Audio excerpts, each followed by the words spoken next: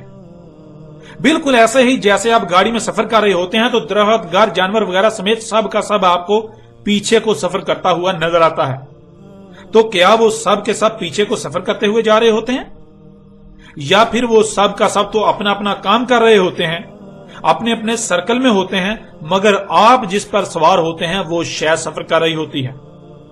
بالکل اسی طرح ناظرین آپ زمین پر سوار ہیں، زمین گھوم رہی ہے، وہ سواری گھوم رہی ہے جس پر آپ موجود ہیں، اس وجہ سے آپ کو لگتا ہے کہ تمام کے تمام ستارے اور سیارے، سورج، چاند وغیرہ گھوم رہے ہیں۔ یوں اس پہلو سے بھی حقیقت آپ کے سامنے ہے، حقیقت حق ہر لحاظ سے آپ کے سامنے ہے۔ بڑھتے ہیں ناظرین ان کے مزید عقائد و نظریات کی طرف۔ ان کا عقیدہ تھا کہ روشنی چاند کی اپنی ہے، لیکن دیکھیں اس بارے میں اللہ سبحانہ تعالیٰ نے قرآن میں کیا کہا۔ سورہ یونس کی آیت نمبر 5 میں اللہ سبحانہ تعالیٰ کہتے ہیں، جو کچھ بھی موجود ہے، جو کچھ بھی ایگزسٹ کر رہا ہے، جو کچھ بھی نظر آ رہا ہے، وہی ذات ہے۔ کر دیا سورج کو جلتا ہوا روشنی دینے والا اور چاند کو ٹھنڈا روشنی دینے والا۔ یعنی سورج جلتا ہوا چراغ ہے، سورج کی روشنی میں حرارت ہے، گرمی ہے، لیکن چاند ایسا نہیں ہے، چاند کی روشنی ٹھنڈی ہے، جس کا مطلب بالکل واضح ہے کہ روشنی چاند کی اپنی نہیں بلکہ وہ سورج سے لے کر منعکس کر رہا ہے۔ اور اسی کا اللہ سبحانہ تعالیٰ نے قرآن میں کئی مقامات پر واضح الفاظ میں بھی ذکر کر دیا۔ سورہ الفرقان کی آیت نمبر 61 میں اللہ سبحانہ تعالیٰ کہتے ہیں، اور کر دیا آسمان میں سراج، یعنی سورج روشنی دینے والا، اور چاند اس کی روشنی لے کر منعکس کرنے والا، یعنی چاند کو ریفلیکٹر بنا دیا، اور ایسا ریفلیکٹر کہ سورج سے گرم روشنی لے کر اسے نور بنا کر یعنی ٹھنڈی روشنی بنا کر آگے بھیجتا ہے۔ اسی طرح اگلی آیت میں دیکھیں، سورہ نوح کی آیت نمبر 16 میں اللہ سبحانہ تعالیٰ کا کہنا ہے، اور کر دیا چاند کو ان میں نور اور سورج کو روشنی دینے والا چراغ۔ ناظرین ان آیات میں بھی اللہ سبحانہ و تعالیٰ نے ان کے اس عقیدے کو بھی پاش پاش کر دیا کہ چاند کی اپنی روشنی ہے۔ یوں ناظرین آپ نے جان لیا کہ ان کے عقائد و نظریات اور ان کے برعکس اللہ سبحانہ و تعالیٰ نے حق کو کس قدر کس طرح کھول کھول کر بالکل واضح کر دیا۔